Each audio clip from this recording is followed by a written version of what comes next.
Buenos días. Bienvenidos al Ministerio Nuevo Comienzo. Gracias por recibirnos en sus hogares. Esta mañana les traemos un compendio de lo que hemos venido hablando acerca de las primeras 5 iglesias en el libro de Apocalipsis. Por eso hemos titulado el mensaje de esta mañana las primeras 5 iglesias de Apocalipsis. Nada de lo que va a oír usted no lo ha oído. Es simplemente un recuento para refrescarle la memoria y para que la palabra de Dios nos traiga ánimo tanto a ustedes como a nosotros aquí también. Desde que el apóstol Juan escribió el libro de Apocalipsis, mucha gente alrededor del mundo han estado fascinados y a la vez confundidos por las visiones de Juan y por sus símbolos misteriosos. Pero damos gracias a Dios por estudiosos, eruditos y teólogos que han dado su tiempo para ayudarnos a desentrañar las ramificaciones complejas de este libro. Como dije, vamos a hacer un resumen de lo que hemos venido hablando acerca de estas 5 iglesias. Es fácil pasar por alto cuán distante en tiempo está el primer siglo del presente.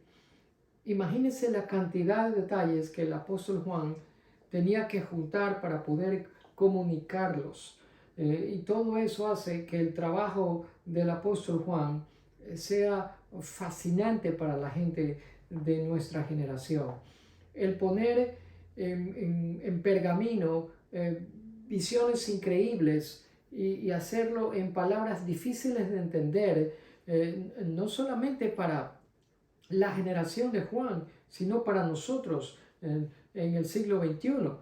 Igual seguimos interpretando de una manera difícil lo que el apóstol Juan quiso decirnos a través del libro de Apocalipsis. El hacer eso, el juntar párrafos, palabras, oraciones, ponerlas juntas y darles con el propósito de que le demos la apropiada interpretación, no fue un trabajo nada fácil y necesitamos apreciar el trabajo del apóstol Pablo. Bajo la inspiración del Espíritu Santo, empieza a escribir lo que él ve, lo que es y lo que ha de venir. El entorno de la primera visión lo vemos aquí en Apocalipsis 1:9, donde Juan se presenta a nosotros de una manera simple, como si fuera un novato, un principiante en la fe.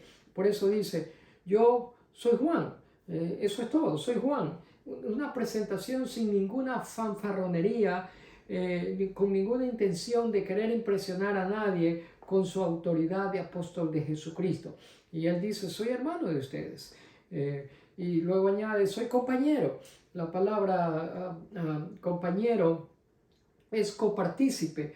En el griego es koino, que quiere decir común. Es decir, que Pablo dice, yo tengo cosas en común con ustedes, porque eso es lo que significa el compañerismo, el tener cosas en común con otras personas.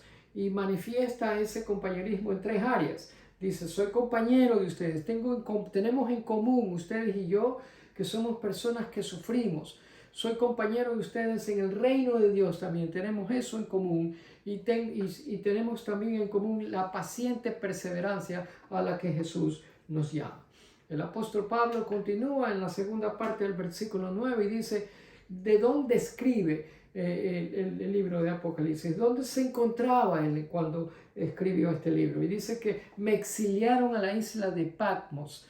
Era una isla que estaba en el sur del mar Egeo, una isla pequeñísima de 6 millas de largo por 4 de ancho y que hoy pertenece al territorio de Turquía.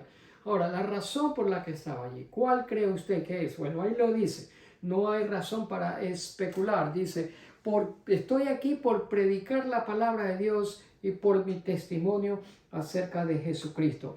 Es decir, que estaba allí por su determinado y firme compromiso con la palabra de Dios y por su testimonio acerca de Jesús. No vaciló ante las amenazas del emperador romano de entonces, que era Domiciano. Estaba hoy escuchando música y entre esas músicas escuché unas sinfonías y eran sinfonías renombradas. El libro de Apocalipsis es una sinfonía, es una obra maestra literaria. Y Y estoy seguro que igual que Beethoven, Mozart y Bach, que cuidadosamente compusieron cada parte de sus sinfonías, el apóstol Juan hizo exactamente lo mismo. Con mucho cuidado, el apóstol Juan juntó cada párrafo, cada palabra, y el libro, por eso es que empieza con una apertura, es decir, con un preludio hermoso. Desde el versículo 1 que usted abre el libro de Apocalipsis, en el capítulo 1, versículo 1, comienza él a darnos verdades que hacen eco a través de todo el libro entero y han hecho eco a través de estos 21 siglos de existencia. Y nos dice el apóstol Juan que Dios es el compositor de toda la creación, que con su batón soberano, tal como hace un director de sinfonías, el Señor ha estado conduciendo los eventos de la historia desde el principio y continuará haciéndolo hasta el final, porque nada sucede sin su ayuda determinada y su voluntad soberana. Son 5 iglesias a las que el apóstol, son 7 iglesias, pero ya hemos cubierto 5. La primera, si usted se recuerda, era Éfeso, y usted encontrará lo que Juan escribió a la iglesia de Éfeso en Apocalipsis 2, versículos 2 al 7. El Señor les escribe a los creyentes de Éfeso y les da una revisión, una evaluación de su desempeño, y les señalando en esa evaluación sus áreas fuertes y sus áreas débiles también. Los alaba por sus fortalezas, muestra preocupación por sus debilidades y también les ofrece consejos para corrección que los llevaría de regreso al camino de la finalidad. Las fortalezas se encuentran en Apocalipsis 2, versículos 2 al 3 y el versículo 6. Espero que usted tenga su Biblia abierta y los lea por usted mismo, porque esto es material que ya cubrimos. Las debilidades se encuentran en Apocalipsis 2:4 y la corrección que les da para que regresen al camino correcto se encuentra en el versículo 5. Les hago un resumen. La iglesia de Éfeso era una iglesia muy activa, hacía muchas obras, siempre estaba trabajando fuerte, arduo trabajo, constantemente envuelto. Era una gente decidida, perseveraban bajo circunstancias difíciles y enseñaban por encima de todo la verdad. Sin embargo, a todos estos esfuerzos y a todo ese arduo trabajo les faltaba el amor a Dios y el amor a los demás.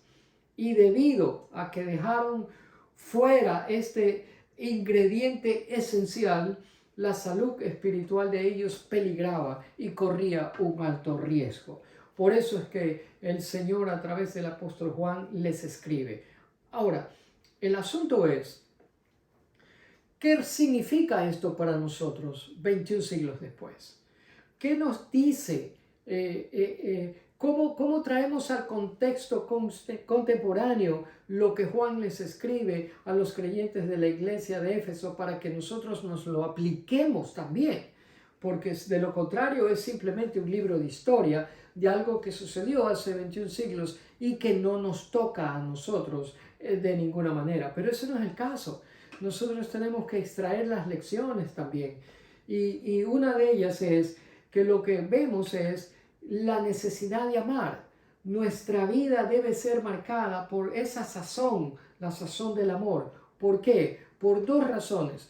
Primero, porque Jesús nos ama incondicionalmente. Cuando digo incondicionalmente, quiere decir que Jesús no nos ama porque ve en nosotros algo bueno, intrínseco en nosotros, que vale la pena que Él nos ame.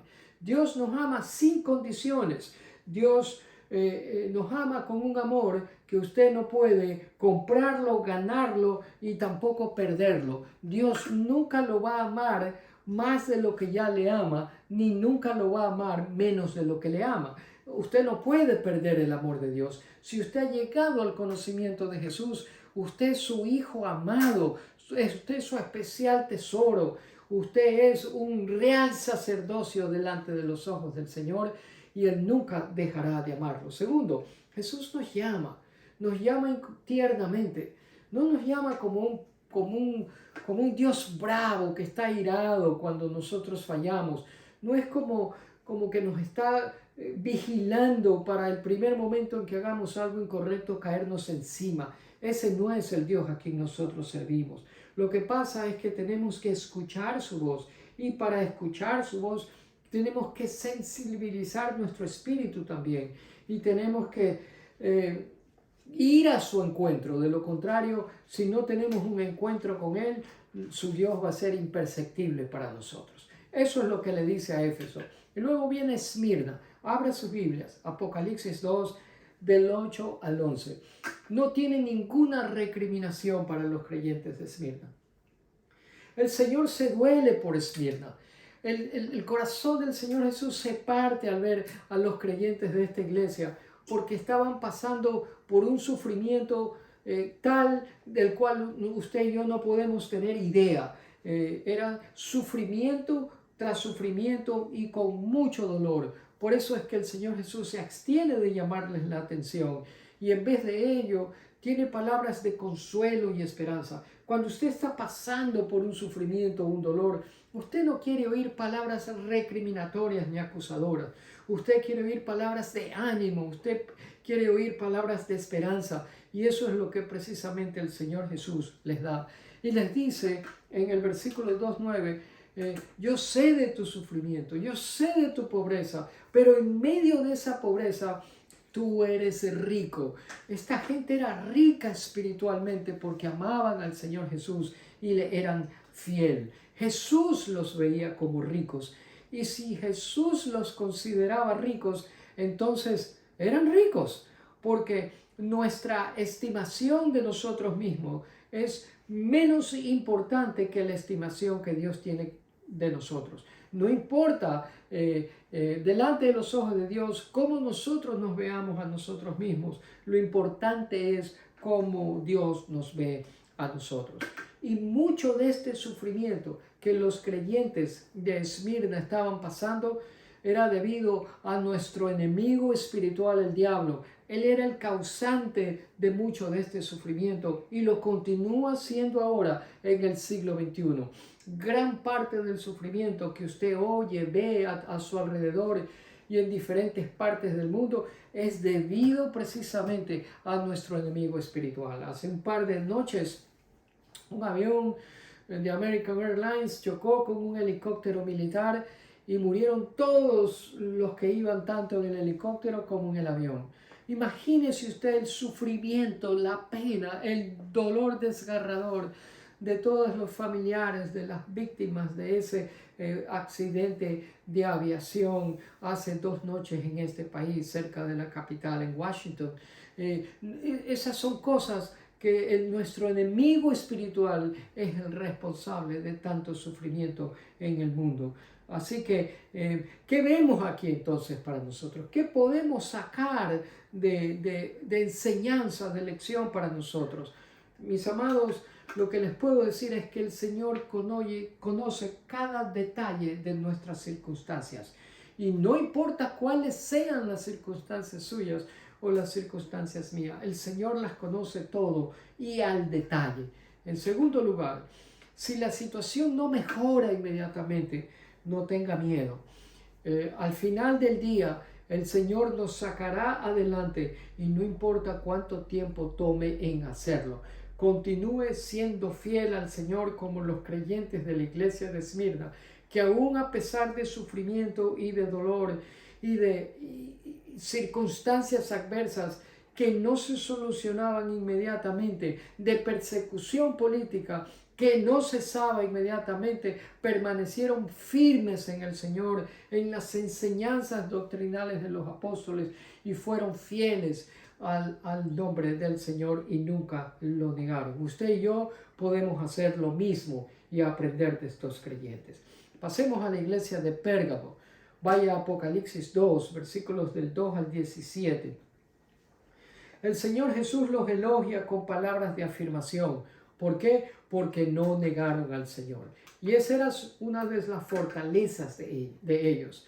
Las fortalezas se encuentran en el capítulo 2, versículos 12 y 13. Léalos usted. Y, por ejemplo, en el versículo 13 dice, yo conozco donde tú habitas, conozco dónde está el trono de Satanás, y sin embargo retienes mi nombre y no has negado mi fe. La ciudad de Pérgamo era un epicentro religioso del Imperio Romano. La gente de todas partes llegaba a Pérgamo a rendir culto a las estatuas de los dioses y a las estatuas erigidas de los césares y a ofrecerles sacrificios en sus templos. Muchos creyentes en Jesucristo entonces se sintieron tentados a hacer lo mismo, a comprometer su fe, su compromiso con el Señor Jesús. Por eso es que el Señor a través de Juan les da palabras firmes de advertencia para ayudarlos a permanecer limpios de su contaminación moral y espiritual. Les dice esas debilidades y les da la advertencia. Las debilidades se encuentran en Apocalipsis 2, 14, 15 y la corrección se la da en el versículo 16, cuando les dice que al que venza le daré de comer del maná escondido y le daré una piedrecita blanca y en la piedrecita un nombre nuevo escrito que nadie conoce sino el que lo recibe.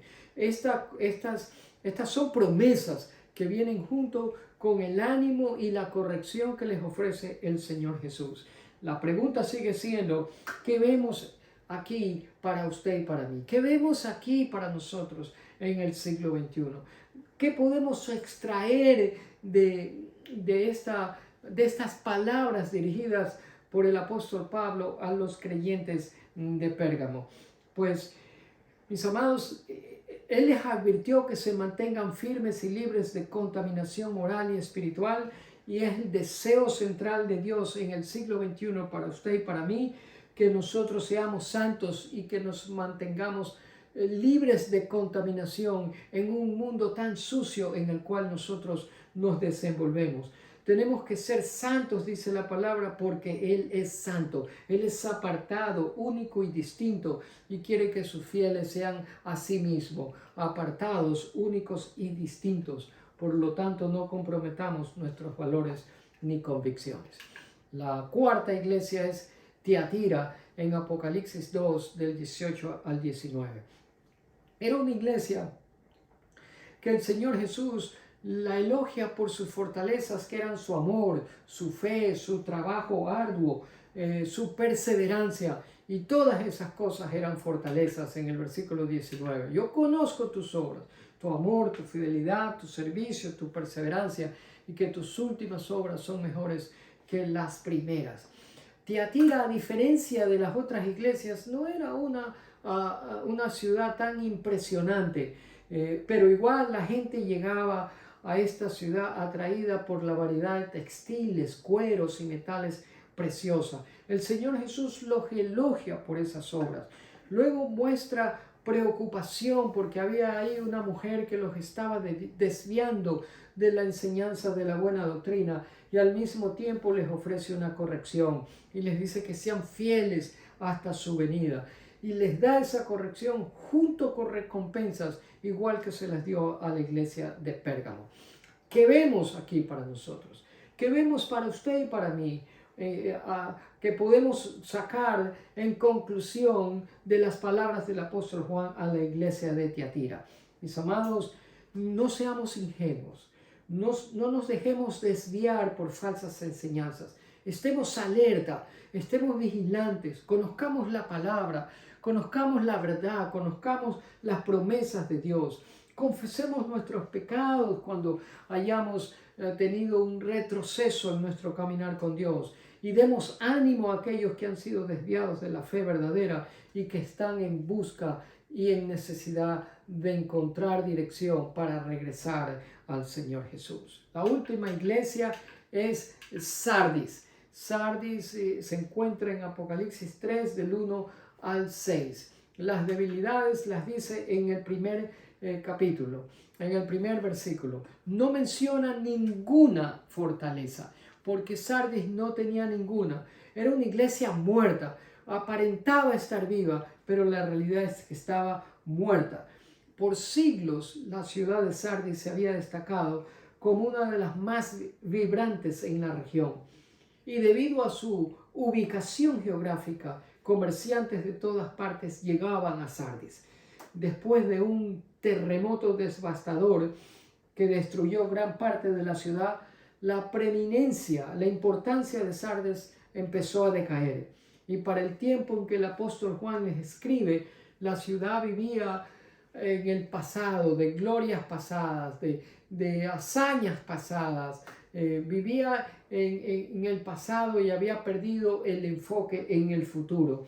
La iglesia trabajaba para lucir como que era importante, para continuar siendo estimada a los ojos de la gente, pero todo eso era una falsa impresión. Por eso Jesús los confrontó y les dio un cuadro de lo que esta iglesia podía llegar a ser si regresaba a los caminos del Señor. Es decir, que lejos de estar muerta, podía llegar a estar verdaderamente viva. ¿Qué dice esto a usted y a mí? ¿Qué obtenemos de estas palabras del Señor Jesús a la iglesia de Sardis? Pues en el capítulo 3 de Apocalipsis, versículos 2 y 3 dice: despierta, fortalece lo poco que te queda, porque hasta lo que queda está a punto de morir. Veo que tus acciones no cumplen con los requisitos de mi Dios. Vuelve a lo que escuchaste y creíste al principio y reténlo con firmeza y arrepiéntete y regresa a mí.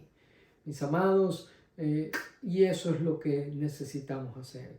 Si nos hemos desviado de la verdadera fe, si nos hemos desviado de las correctas enseñanzas, si nos hemos enfriado espiritualmente, solo toma una chispa para encender el fuego otra vez.